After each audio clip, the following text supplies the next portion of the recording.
Evening, everyone. Welcome to the Select Board meeting. Today is Tuesday, April 16th. This meeting hearing of the Ayer Select Board will be held in person at the location provided on this notice. Members of the public are welcome to attend this in-person meeting.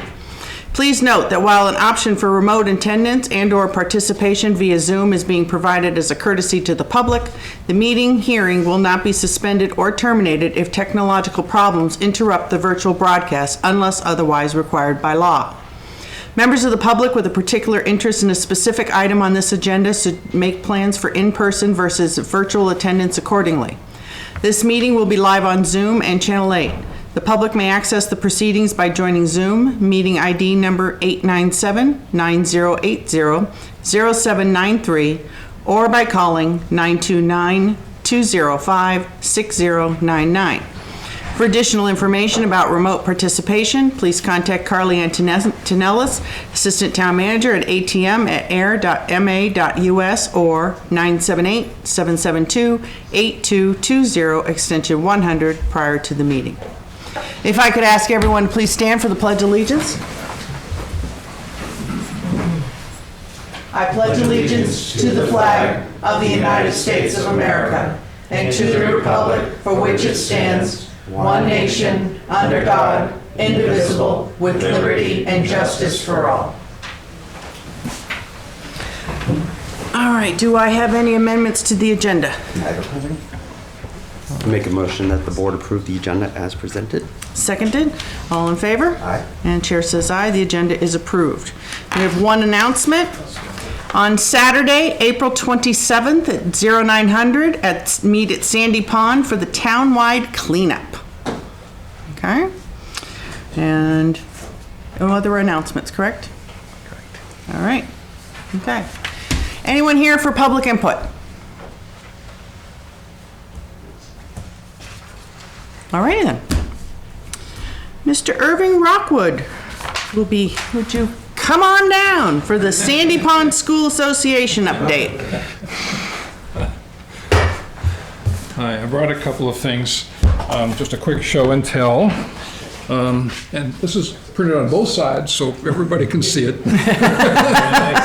Very nice. You will see a lot of these going up in about 10 days or so around town. Okay. We are having our grand reopening celebration, and we will have music. There'll be some food. We got some speakers. We got Senator Eldridge and Representative Sena, and I hope somebody from the Select Board. And we're going to have a couple of talks, activities for kids. It's going to be, I think, a nice time. And we're looking forward to it. It does mark an important, phase in the schoolhouse, because at this point, the building is effectively restored. There are still some things that we would like to do over the longer run, but from now on, it really can be open safely and on a regular basis.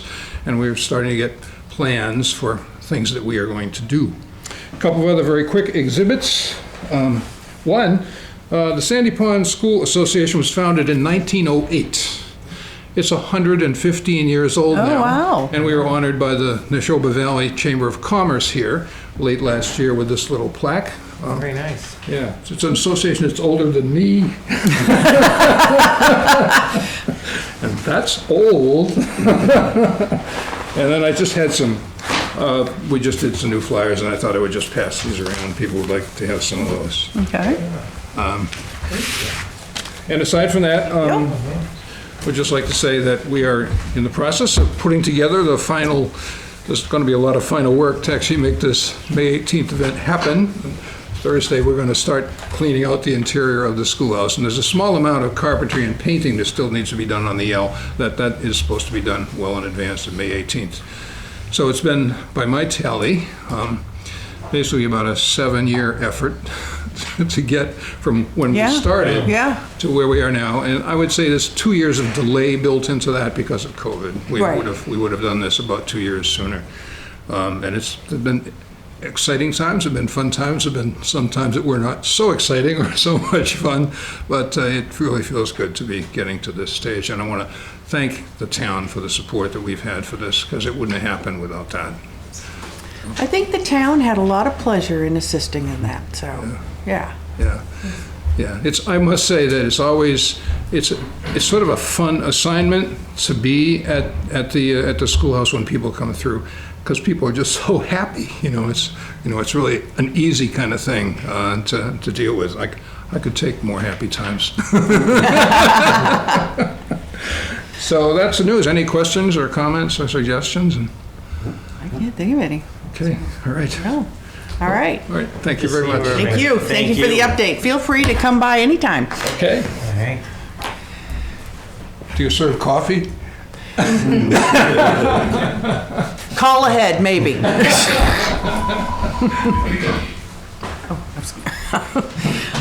Okay, great. All right, with that, Okay. Town of Ayer notice of public hearing for the Ayer Select Board. Out of town sewer service connection public hearing. The Ayer Select Board will be conducting a public hearing on Tuesday, April 16th, 2024 at 6:05 p.m. Ayer Town Hall, 1 Main Street, Ayer, Massachusetts, regarding an application by ENI 256 Ayer Road, LLC, to connect to the town of Ayer sewer system for property located at 254 to 260 Ayer Road, Littleton, Mass. The Select Board, in their legal capacity as the town's water and sewer commissioners, will hear testimony regarding this request and will make recommendations pursuant to the Town of Ayer Regulations, Chapter 435, Section 2.2. The application will be placed on the April 22nd, 2024 Annual Town Meeting warrant. Zoom meeting ID is 897-9080-0793, and call-in number is 929-205-6099.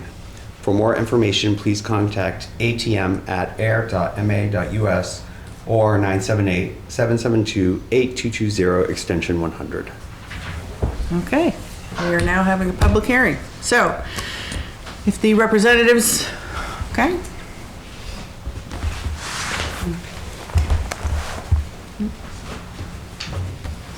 All right, Welcome back.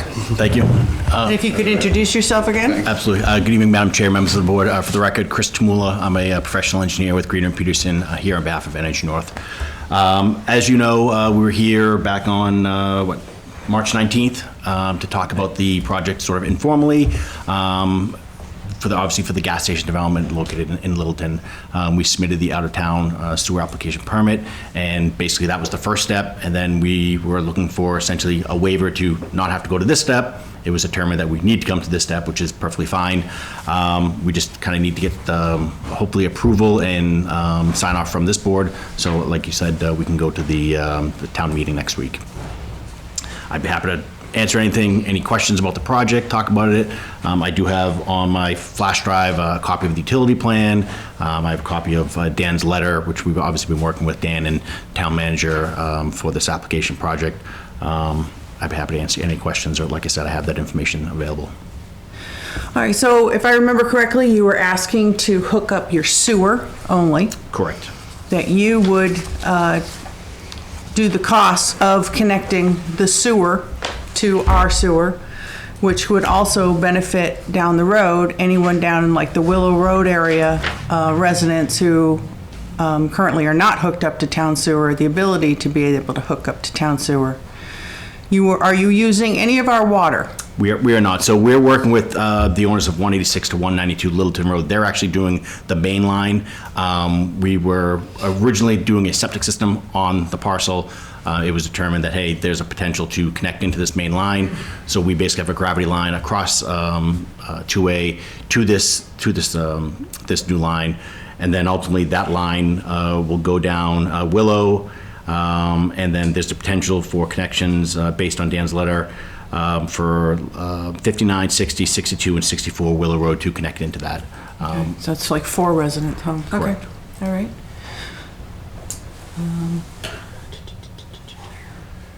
I'm just going to share what Dan had provided. Yeah, Madam Chair, through you, I sent Carly a sketch today that we put together at DPW, just to kind of summarize this, because it does get a little confusing as you talk about it, but in a picture, it might make it a little clearer. So yeah, Carly's sharing the screen now. So basically, the red dashed line on here is the proposed new sewer main. And that eventually is what the town would take over. This would be installed by the developer. And you can see coming off of that red dashed line, there's some orange dashed lines. Those are potential future sewer connections for residents of the town of Ayer that could tie into this new main that gets installed.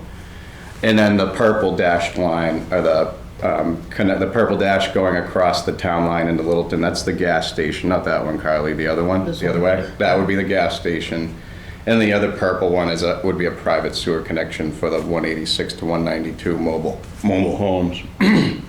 So that's essentially, kind of in a nutshell, a picture of what is going on out there to try to help make it a little clearer what's being proposed. Okay. And didn't you also tell us that there is a resident, I don't know which property, that currently their septic system is a little iffy? Yeah. So this would benefit them? Right, so yeah, it was 62 out there. They did have a poor percolation test, I learned from talking with the Board of Health. So they were asking where the town sewer is because it would be advantageous for them to tie into sewer. So that isn't, an advantage to that. That area does have poor percolation. And also the waterway, Bennett's Brook, does have an E. coli impairment as well. So another reason to get septic out of the area is an environmental benefit for that. But those are some positive considerations for this proposed development. Okay. Do you have any questions? No, I think all mine were answered last time. Okay. Anybody else? Does anybody have any questions? I have one. Yes, Sarah? I have just a map, so it'd be easier for me to show. I was wondering what that property was. This, like, map 16? Yep, so the comment is regarding the property, basically where the cursor is right now. Right now, it's currently used as overflow parking for tractor trailers. It's going to remain the same use because the gas station across the street, we're going to have some tractor trailer fueling locations. The only change that we're doing on the site across the street is we are improving some of the stormwater management. We actually came before this town, met with the planning board, and some of the comments were basically there's no stormwater treatment there today. Can we do something? So we basically have a small little drainage basin in the back, which will actually infiltrate any stormwater runoff. But everything else on the site is going to remain the same. It'll continue to be used as truck parking. And there's actually going to be some landscaping, maybe even some picnic tables, and just something to sort of, beautify up the corner, because it is just an open, paved area right now. Okay. I'm all set. I'll let you keep the paper. Thank you. Okay. Anybody else?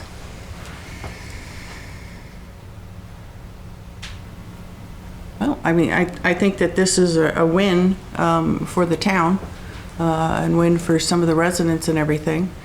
And we have the capacity, we can handle everything. Yeah, so I did summarize that in my memo, and I've put together a presentation for the town meeting as well. Yeah, so it's part of the projections we've done when we last signed the agreement with Devon's.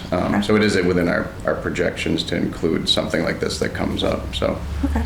And then also it would benefit those residents out there, and we could take the capacity. Yeah, closer. that's the part I like. Yeah. That's a win for them. Yeah. And the out-of-town connections, they pay the highest tier rate too as well, just so that would help contribute a little more for the townspeople by them paying higher rate. But, Okay. yeah. All right. Anybody else have any comments or questions?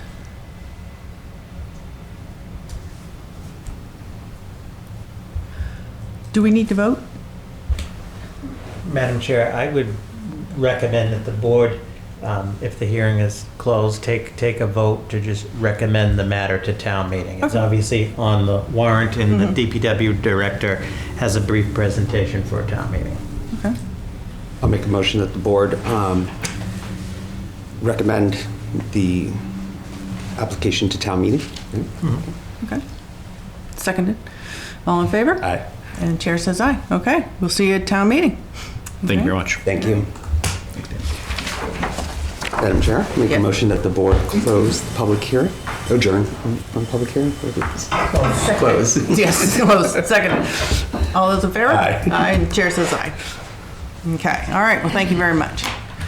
So, okay. All right, Mr. Neil Angus from the Devon Enterprise Commission on a pocket forest project update. Hi Neil, how are you? Long time no Good, see. how are you? Long Oh my time God, no we never see. see each other anymore. Hi, Neil. Hello, Robert. Well, thanks for having me, Madam Chair, and happy to give this quick update on our pocket forest project. This has been a great collaboration between Devon's and the town of Ayer over on the East Main Street section. I'm sure you guys all know where this pocket forest is located, within walking distance of Town Hall. This is a MVP grant that we got from the Municipal Vulnerability Preparedness Program. It's dealing with climate change mitigation and adaptation and resilience. So it's a great opportunity. I always say that this pocket forest is like another green infrastructure tool in our green infrastructure toolbox for stormwater management, but it has so many co-benefits. The stormwater management, air quality, access to nature, screening. The list goes on. Wildlife benefits. So it's a great opportunity. Do you mind if I No, not at all. click? Yeah, down Thanks. at the bottom, yeah, there we go. All right, cool. Thank you. So just a quick why pocket forests. I just mentioned half of the reasons why. Stormwater quality improvements, mental and physical health benefits, people having access to nature, closer to nature, has been proven. There's been studies shown that it has mental health and wellness benefits. Air quality, trees and vegetation as natural filters. And if we can plant them in a more intense manner, we just compound those effects, and it just becomes that much more valuable. So this is a nice picture of the pocket forest under construction last year. It's been a year since, and this is what it looked like last fall, or just getting into the fall after the summer. So quite a bit of growth. It's going to take a few years to get really up and full. But the great thing about this is that it's value added. The benefits continue to occur cumulatively over time versus traditional stormwater type infrastructure, which degrades over time. This appreciates with time. So it's actually an investment in the community for multiple purposes. So, there's some questions on why we chose that location at the corner of East Main Street and Main Street. And there was a big public involvement process. We did a design charrette in Town Hall here. Got a lot of great community input on where these pocket forests could go.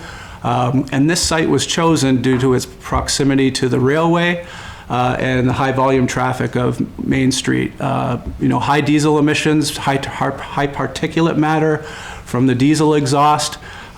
These types of green infrastructure tools are great tools to help filter those pollutants. And, if we could add, this neighborhood is also our maximum heat island neighborhood. It's so asphalted, it's hotter than any other neighborhood. It's very dangerous for the folks that live there with respiratory, so it will help with the heat island. That's a great point, Alan.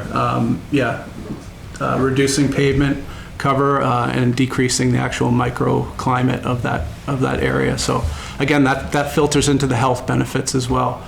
And you see a couple of pictures here, one from the design charrette, another from, as I mentioned, this is a partnership with Devon's. We are, as part of this grant, we're building four new pocket forests in addition to the one that was done on East Main Street. We're doing 2 more in Devon's under construction this year. One is at the Ayer Shirley Middle School. The other is at our playground by the United Native American Cultural Center. So those 2 locations are very visible. There's a lot of open space there's large parking areas, so it's a good spot for tackling urban heat island as well.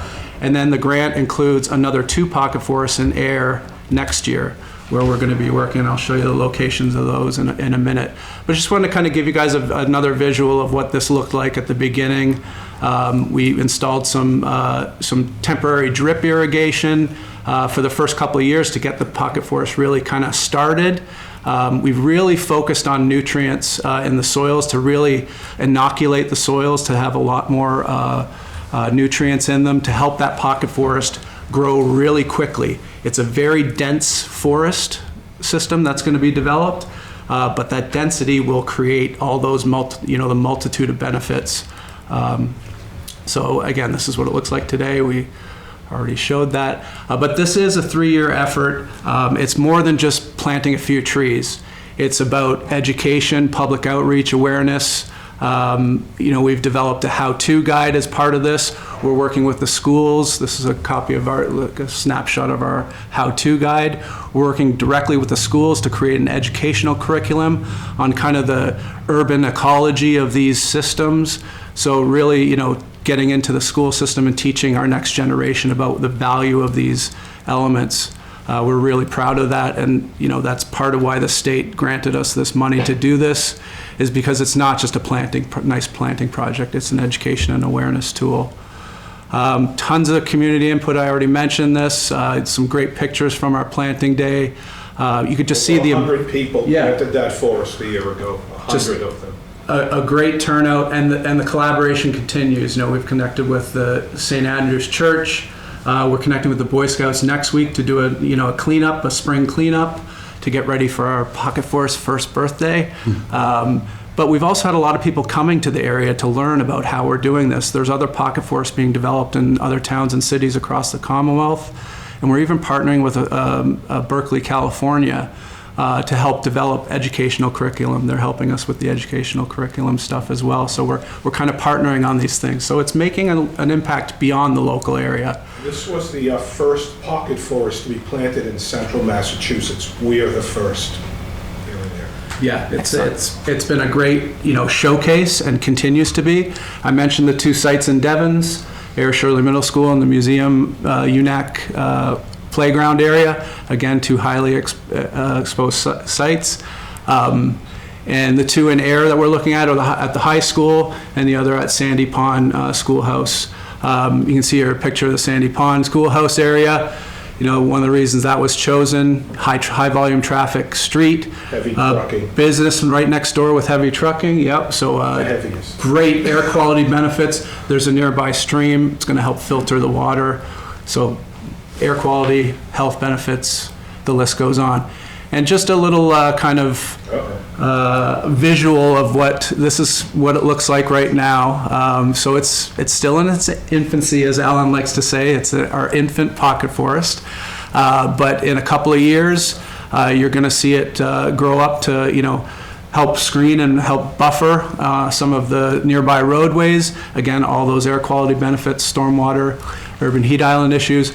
And in 20 to 30 years, we're looking at a complete forested area that's going to screen the traffic, help screen and buffer noise and air pollution from the railways as well as the roads. So we're excited to see it evolve and continue down this process. It's, like I said, it's receiving national attention as well as local. The Environmental Business Council of New England it's been nominated for the Community Choice Award. So please get out there and vote, because it is based on community input. So that's ebcne.org, Community Choice Award, and vote for that project. It just brings more recognition to the local area of the great work that's being done. And just in closing, I did mention we're hosting the first birthday of the Pocket Forest. Alan has been a tremendous help in getting this organized. We're excited to celebrate, where this Pocket Forest is and where it's going. So I hope you all can join us on Saturday, April 27th. Same day as cleanup day, but it's different hours. So we're hoping This is more of a Clean lunchtime. up and then go and enjoy the forest. Enjoy the Have your forest. lunch at the forest, but Grab take a- your trash with you. We'll have trash bins there, but yeah, come grab a bite to eat. Enjoy some music. We're going to be doing tours, and I wouldn't be remiss. It'd be remiss if I didn't put a shameless plug in for our Earth Day event that we're coordinating with Ayer as well too, with the aid of your DPW director Dan. So we're happy to be partnering on that on April 22nd as well too. Thank you for your time. Don't forget the t-shirts. And yeah, any questions, feel free to reach out to Alan or myself. And I just wanted to leave you all with a present and become honorary stewards of the Pocket Forest, and I hope you wear these with pride. Just They'll be collectibles. You sell them on eBay 20 years from now, maybe you're killing. so they're T-shirts with our Pocket Forest, Air Devon's Pocket Forest logo. So would love for you guys to wear these with pride and represent and promote our Pocket Forest.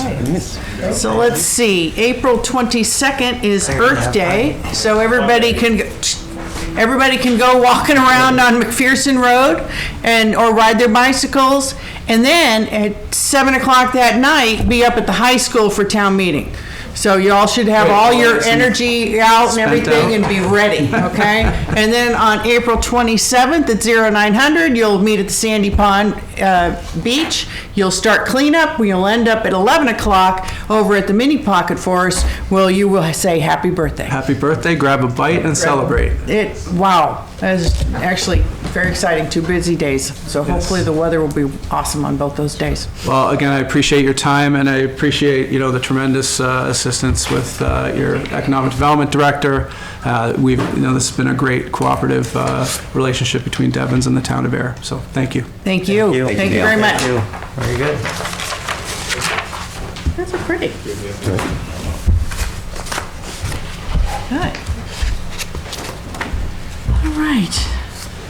All right, Dan, Hi again. Okay. what's going on? Through you, Madam Chair, so the DPW memo and update. The first item on the agenda is change order 1. This is for the Sandy Pond Road sanitary sewer rehabilitation project. So they've almost completed the sewer lining out there. We had one hiccup on the final liner where the liner wasn't long enough. It was 20 feet short, so they had to pull it out and order a It was new one. 20 feet short? And it was about a 300... Not inches. It was almost, yeah. 20 feet short. It was a 400-foot liner, and they only had 380 feet. Somebody mismeasured, and I think it was the supplier. But anyways, they have to come back and do that final segment in a couple of weeks. Otherwise, the project's complete. So the change order for the project is actually a negative change order. It's to reduce the amount. So the projects came in high enough that we didn't want to do the lateral service connection liner. We didn't have enough funds to do that, which wasn't a critical item. The main line pipe was the most critical item to do, not the lateral services connecting to the pipe. So we'll put that into a future contract, and we've taken it out of this one. So basically the reduction is $439,292.32, and I'd recommend the board sign that for signature by the chair. Okay. Any questions? No. I have no questions. I'll make a motion that the board approve change order number 1 for the Sandy Pond Road sanitary sewer rehabilitation project for a reduction of $439,292.32 in the contract price. For signature by the chair. Thank you. Second. All those in favor? Aye. Chair says aye, it's approved. Okay. Do you want me to pull up that? Yeah, please, Carly, for the next one. Yeah.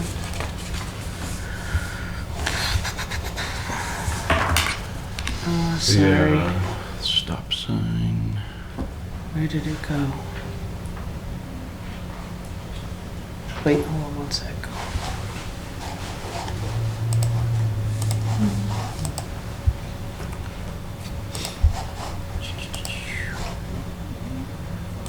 There we go. Okay. All right, the second item on DPW's agenda, I know you're still sharing it, Carly. So the police and the DPW received some concerns recently from residents about the intersections of Summit Ave, Wachusett Ave, where they intersect with Coolidge Road. They're currently existing, they're 4-way intersections, and there's no control, no traffic control at all, no stop controls. We've had near misses, and we've had witnesses seeing people drive through in both directions, in all 4 directions. So, clearly seems like some stop control would be a good thing out there. So myself, the town engineer, the police worked together. We went out to the site, observed the site, saw some of the concerns, and also used our regulations, the MUTCD it's called, is the signage regulation in the country, and Mass DOT also follows that with certain amendments to it. These being two local roads, the jurisdiction for adding stop signs here lies with the select board. It's in the town's traffic regulations, and I summarize that in the memo. So in short, you know, we recommend putting in the stop signs on the approaches to Coolidge Road. Coolidge Road is more of the main road, and Summit Ave and Wachusett Ave are the connecting more smaller local roads in this case, to help have a safer intersection over there. So I do have some pictures I had in the packet. You might have them, Carly, but it kind of shows some of what you see as you approach the, they might be further down in the PDF if you scroll down, but Yeah. you know, here's some of the approaches when you're coming from the west to on Summit Ave toward Coolidge. But yeah, if you scroll down, there's an especially, that one's a little tricky there if you're on, right up, yeah, that one. You can see kind of to your right, if you're driving, there's no stop control. You think you're going to keep going, and a car could be coming from the right-hand side there, and you could be in a collision. So these are some of the photos. This was in the packet. I think there's one more where it really shows some obstructions if you scroll down. So right there, yeah, right here. This one? Yeah, to your left, there's some pine trees along the side there, which we can trim back to a certain point to the right of way, but you know, those are creating quite a visual obstruction. So as you're coming along Wachusett Ave, you know, you wouldn't be able to see a vehicle coming north on Coolidge. It'd be in that case. So you know, the warrant very much seems like it's there. So you know, we recommend putting in these authorizing the town to you know, maintain stop signs at this intersection as I presented here, so. Are these gonna be just regular stop signs? You're not putting the flashy one? Just regular. Okay. Yeah. Need to do it. Those are my old stomping grounds. I'm surprised. I guess I just used to stop and pee. All right. I'll make a motion that the board authorize the town to install and maintain traffic signs at the approaches to Coolidge Road from Summit Avenue and from Wachusett Avenue West, in accordance with the Town of Ayer traffic regulations and as presented herein. Seconded. All those in favor? Aye. And chair says aye, it's approved. Great. We'll get those up there. Okay, hold on, we got a question. Pauline? Good evening, and thank you. I'm so sorry to interrupt your meeting. I missed public input. I just was curious when or if there is a timetable for the stenciling and painting of the Adams and Central Ave crosswalk area. That was, I appreciate all the signage that was put up last year, but it's still a challenge to get across. And I know that there was some plan for the spring to do stenciling and signage for no parking and the, I don't know, half rounds, is that what they would call, Dan, that you have on Main Street and so on? I was just curious about a timetable for that. I don't have a set date yet, but you know, we're at that time where we're taking the painter out and putting the plows away. Knock on wood. So I can get back to you offline on once I have a date set for the stenciling. That's something we do in-house, so we just got to get our painter out and get it going. So that's fine. I appreciate that. I'm sure it's going to be met with all the construction that's going on over here as well. So I appreciate and I thank you for that. okay. Thank you. Okay. The next item on the agenda for DPW is a water supply update. So we are working with Kimberly, the water and sewer superintendent. It's very similar to past months where the well fields have had little rest, 10 hours of rest on the weekend, which is decent. One positive thing is we've been able to get out and start our flushing, our hydrant flushing. You've probably seen us out on the evenings doing that, so we've had enough supply in the tanks to be able to keep that moving. We haven't been able to do a full round of that in a year and a half or so. One thing that we do recommend at this time for the board is to, you know, as of May 1st, authorize, or I guess vote to implement the outdoor water use restrictions, which are typical and are required by our Water Management Act permit. So that's the May 1st, odd, even. and no watering between 9 a.m. and 5 p.m. And in my memo, there is a requested motion. So we would recommend effective May 1st, that vote at this time, and we'll keep monitoring the water supply like we do monthly, and any further restrictions we would do later. So isn't that what the sign says, like when you're on Park? And so the sign always says that, but we never take down the sign, but you need to have this voted on every time, even though the sign is there, like every day. Yeah, it's I guess a best practice to have the commissioners voted every year. Yeah. Okay. Even though it's kind of required by our permit, but. Right, because that's what I'm saying. I mean, we already have the sign, so, but, okay. Yeah. All right. Yeah, I don't have a problem, so. I'll make a motion that the board vote to implement the outdoor water use restrictions effective May 1st for mandatory no outside water use between 9 a.m. and 5 p.m. and mandatory odd even outside water restrictions, even numbered street address water on even numbered dates and odd numbered addresses on odd numbered dates. Seconded? All those in favor? Aye. Chair says aye. Okay. Great. The annual outdoor water use restriction. Okay.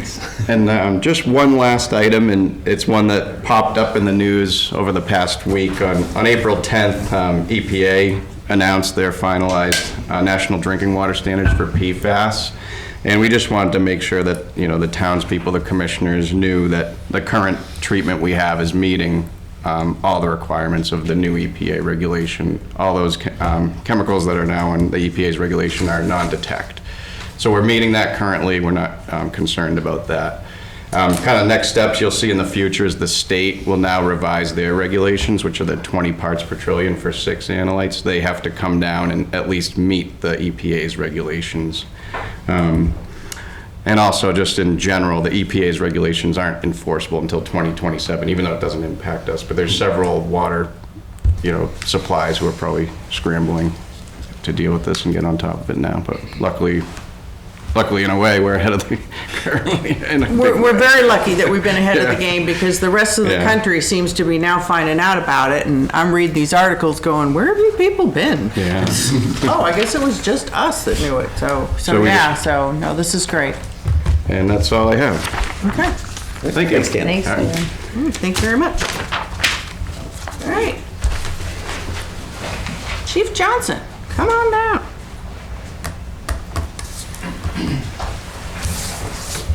Good evening, Madam Chair. Hi. And the deputy's gonna come up too. Okay. The first one is the recruitment and retention on the agenda. As you saw in the memo that we sent to you, and the recruitment and retention grant that we're gonna talk to you tonight is just for our call department members, our 12 members of our call department. The discussion come up during the FY25 budget presentation that our call department's hourly wages were very low. So they were given a $1 per hour wage adjustment in this upcoming budget if it's voted on at town meeting. We talked about coming back with a wage scale for our on-call department members, perhaps at the end of the summer before the next budget cycle. In the meantime, the deputy and come up with this grant funds that are available out there for recruitment and retention of call department members. This falls under the SAFER program, similar to the SAFER grant that we have. It falls under that umbrella, the staffing for adequate fire and emergency response. So what we'd like to do tonight is kind of give you, the deputy was the author of the grant, he can kind of give you a summary of what that grant would entail, and then we'd be happy to answer any questions you might have after that. So like the chief said, this is part of SAFER. So this is the other half of it, essentially. So when Congress authorizes that money every year, a certain portion has to be used for recruitment and retention of volunteers, and the other portions are used for hiring. So we were lucky enough to receive the hiring one, and that's what we're coming to the end to now. So we are looking to try to apply for the recruitment and retention, because us in Ayer, we use a combination department, right? So we have a staff of 19 full-time firefighters, and that is augmented by, currently there's 12 on-call firefighters, and that's varied, over the years. You go back 10 years or so, it's probably 19 to 20 range. It's fallen more recently down to the the 12 or so, which impacts the volume of labor they can put out. Just looking through the numbers that we have, that call department puts out about 1/3 of the labor they used to, going back probably 10 or so years, maybe 15 years. And that's what prompted us to apply for the other SAFER grant to increase full-time staffing. So to kind of offset or alleviate some of the stress that's on the call department for lack of participation, right? They're working full-time jobs elsewhere. They're coming in on nights and weekends. So there's all kinds of stressors that have reduced their ability to respond. And I think we looked at it that some of it can be, we don't pay a lot. I mean, we were paying comparably to our neighbors. We were probably one of the lowest. So that this grant works in two parts. The first is to improve what they consider to be a nominal wage. It can't be more than 20% of what we would pay a full-time person. So it'll look to increase the wage some. So we went through and looked at a few attributes that we want to maintain or see people always strive to have. So being certified as a firefighter, being certified 1 and 2. So that's one of the nominal stipends we built into the grant, that potentially we can pay people a dollar or two extra an hour while they respond to calls. Because that's when our call department's paid. It's not an annual salary or stipend. It's hour for hour for what they work. So we can pay them to be EMTs. We can pay them to be paramedics. We can include training for any additional hires. So if we are able to expand our call department from 12 back to that 16, 17 number, so we looked at 4 being what we thought was reasonable for additional personnel. We can include the purchase of equipment, their initial physicals, their labor costs for the 3 years of the grant, and their initial training. And then on top of those 2 items, we laid out a marketing plan. So we asked for additional set of funds to do things like purchase some written material, some signage, a tent, things that we can take to community events when we're doing recruiting. We can take to the schools with us when we're at their college fairs or the different events we seek to want to be able to recruit from going forward. So when you pile all those together, it totals about $107,000. So it's $107,800 was the grant, and it would be, we applied for a 36-month period. It's very competitive, just like our last one. So we score poorly on certain things, meaning that our response times are in the 80 percentile for what we're expected to be, and that's based on our career staff. So that has us rated low, but the volume of work that our call department is able to put out brings that number back up a little bit. So our grant at least remains competitive, so I'm hopeful that we'll get through the first round and be able to get into what happens is it's scored electronically, and then it goes to a panel to be actually scored by people reading it. I think if people can get to reading the narratives, they can understand the issues we're facing. And this, just like SAFER, will give us 3 years to build in the cost. So the grant's 107, I think annually, potentially you're looking at, if we're successful in making everybody participate a lot more, you could be in the $20,000, $25,000 range, in total increased cost for the call department. More than likely it's slightly lower than that. I think some of these numbers I plugged in I would like to see it at this number, at 200 hours a year for our call members, but realistically, it's probably more in the 100, 150 range. So, the annual cost going forward after the grant would be about that, on our estimate. But at least up front, it would be covered as part of the grant. And I think the good thing about this grant, Madam Chair, is that 107, there's no matching cost. It's just that would be used towards recruitment and retention. And just some things would defer capital anywhere, felt like just greater than 25,000 in capital alone that we could spend elsewhere rather than, like on career firefighters that are already there that potentially need again, this would be funded through that. So our next step would be this. So after talking with the town manager, the grant was due last Friday, which the deputy submitted the grant in time. If we were to we would let you know either way, but if that grant were to be funded, we would come back to the board and look for you accepting that grant to move forward. So that would be our next step. I think it was great for transparency that we get this out there. We applied for a grant for the call department. And I think, too, it gives us some time. If we were to be awarded that grant, we can look and see where that fits in, if we were to accept it, what it looks like at the end of that 3-year period, you know what I mean? Because our call department certainly is dwindling, and with the application in, we're going to hold off on hiring out those 4 empty spots, because if we do, we wouldn't be able to put them to them. We're going to cap our department at around 16 is the number. So we figure the few months that we wait to hear back would be in the best interest of the town. So if it works, it's great, we're going to hire them. If it doesn't, we'll still move forward with that. Be happy to answer any questions you might have about that. I don't think I have any. No. Okay, great. All right. Great. The next thing on your second memo, as you read, we received a grant award in the amount of $15,748 from the Community Foundation of North Central Massachusetts. This fund purchases a second ventilator for use in for our ambulance service. We had already had one. Just so you know, the Community Foundation of North Central Massachusetts is a nonprofit charity, and they give out about $5 million a year to all the communities in Central Mass. This grant, it's nothing new to us. This is our 7th. We've had 7 grants received anyways. So what we're looking for tonight, and the deputy can elaborate too a little bit on, he authored the grant on the use and how we ended up getting one through a regional grant, and we needed a second one for our ambulance. Yeah, it's part of us being in this area. We belong to Neshoba Valley EMS, which is just an organization of all the community that run ambulances. So we applied as a group last year. Everybody received one ventilator, anyone that had an ALS ambulance. So we received our first.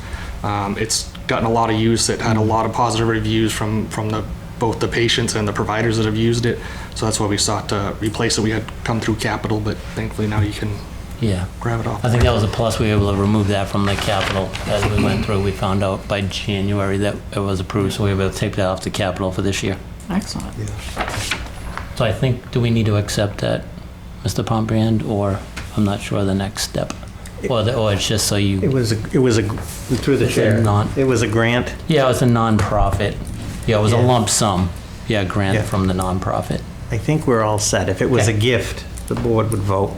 Yep, it was a competitive grant. Yep. Okay. Excellent. And that's all we had. Thank you very much. Thank you. Thank you. All right. Mr. Pombriand. Madam Chair, members of the board, good evening. As far as the administrative update, you have in the packet the warrants that were reviewed and approved since the select board last met on April 2nd. In terms of the administrative update, it has remained all things town meeting and budget preparation, and we're less than a week away for town meeting. I know we're in good shape for that. Oh my God, it's Monday. It's on Monday. I want to point out, and I'll have a couple of things on the town meeting. It's the second item I have, but from the administrative update, just want to point out again that the digital budget book and the digital ClearGov platform has gone live. You can find that link on the FinCom webpage, the town manager webpage, the budget page, I think the finance manager page. It's everywhere. Yes, it's everywhere. So when folks get a chance to check it out, we'd be interested in any feedback, positive areas for improvement, and suggestions. So we're looking forward to that further developing. I also want to point out and thank the DPW, specifically Kimberly Abraham, the Water and Sewer Superintendent, and Dan Van Schalwick, the DPW Director. We just received last week a $130,000 grant from the DEP to go towards the Clear Well project at Grove Pond. It was an unexpected grant opportunity that Mary Jude Pigsley, the regional director of DEP out of Worcester, had thought of the town for this particular program. approached the town, and Kimberly and Dan did a real fast turnaround, and we were awarded that grant. So that was excellent work on their end. Unless there are any questions from the board on administrative matters, I'll go to just my two items briefly. The annual town meeting update, as I mentioned, as the chair mentioned, Monday, April 22nd, 7 p.m., High School Auditorium. We have started the articles of the day have been running, which give a synopsis of each article and then link that to any supporting documents. The warrant has been printed and mailed, and I understand it was arrived over the weekend at households. The town clerk's office will have signs going up for that. I will have the motions to the board tomorrow, as well as for the town clerk and the town moderator. They completed the legal review and the confirmation of the numbers. I did meet with the town moderator last week. He's been hosting office hours. We met to talk about the motions and also the use of a consent agenda at town meeting for some of the articles that are standard annual business articles could be moved by consent, as the board knows, through the moderator. Of course, if a member of the floor has a question or so forth, that question would be answered. It's designed to maximize the time to be focused on the substantive articles. All articles are important, but to focus that debate. So I think we're in good shape on the town meeting update. I don't know if there's any questions from the board on that, and I'll just go to my last item.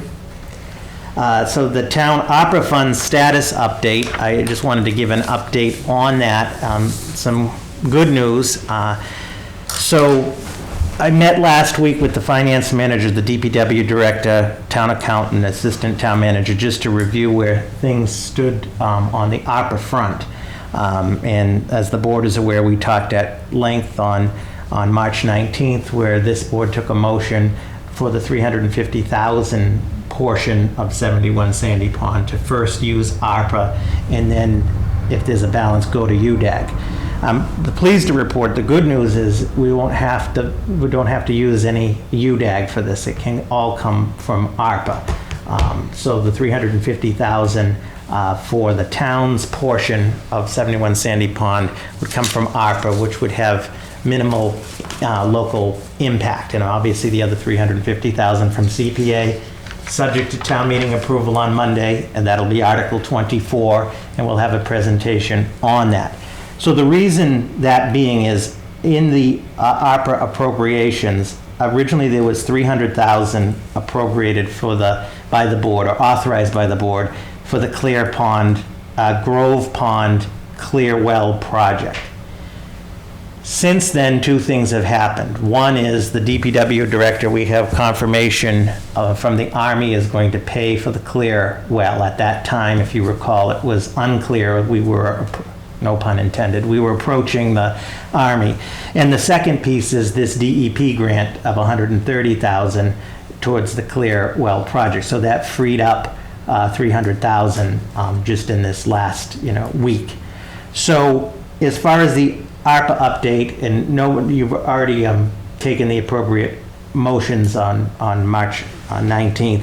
I just wanted to update that the ARPA funds could cover the full portion of the land project, and with all other outstanding ARPA projects, there still is at this time a balance of $66,568, which we have until December 31st of 2024. And the reason for that is the $300,000 that was approved for the Grove Pond Clear Well is no longer needed. And there was also the HVAC repair for the library, which the board authorized up to $75,000. There was a $1,680 that was unused or wasn't needed for the project. And on the transfer station feasibility study, operational financial study, the board authorized up to $20,000 for that, and the bill came in under by $1,500. So there's some small items that freed up some funding, but the big one was the clear well. So just wanted to give a brief update on the ARPA. So at the end of the meeting on March 19th, we had obligated, all of ARPA had a zero balance, and now we're back to, we have 66,000? 66,568. And do we have anything that we want to use it for? So we're We have Kitty Junction. Does Kitty Junction need anything? So what we're proposing to do, I think, is check with all departments and come back to the select board to discuss that, because as mentioned earlier, the issue hasn't gone away of them potentially clawing this back in the fall. So, Madam Chair, to your point, we'll be coming back with some thoughts and ideas to stimulate a conversation with the board. It's ultimately the purview of the board on that. So it's an interesting problem to have, not a bad one. Usually most cities and towns have the exact opposite, but I just think it's funny. I mean, we were like, all right, we finally, out. we got Yeah. it. We took care of it. And now you're back. And it's like, almost there. oh my goodness. So, but no, like you said, it's a good problem to have. So. So that was the update on that, and that really is the extent of my report. If there's any questions from the board, otherwise I thank you for your time and consideration this evening. Yeah, I have none. I got nothing? All right. Okay, so nothing was listed under new business select board member questions. Just wanted to double check. Okay, all right. And we have 2 sets of minutes for approval. I had no changes or edits. Yeah, I didn't have any changes, so this would be for the March 19th, 2024 and the April 2nd, 2024. Make a motion that the board approve the meeting minutes from March 19th, 2024 and April 2nd, 2024 as presented. Seconded. All those in favor? Aye. Chair says aye. Those meeting minutes are approved. So, as a reminder, everybody, April 22nd is Earth Day. McPherson Road will be open for walking, bicycle riding, and then later on that night, please come to the high school for an exciting town meeting. And then on April 27th at 9 a.m., please go to Sandy Pond Beach to start cleanup, and then make your way to the Pocket Park across the street over here at 11 o'clock for music and fun and say happy birthday. And if there's nothing else, I'll make a motion to adjourn. seconded. All those in favor? Aye. The chair says aye. Good night, everybody.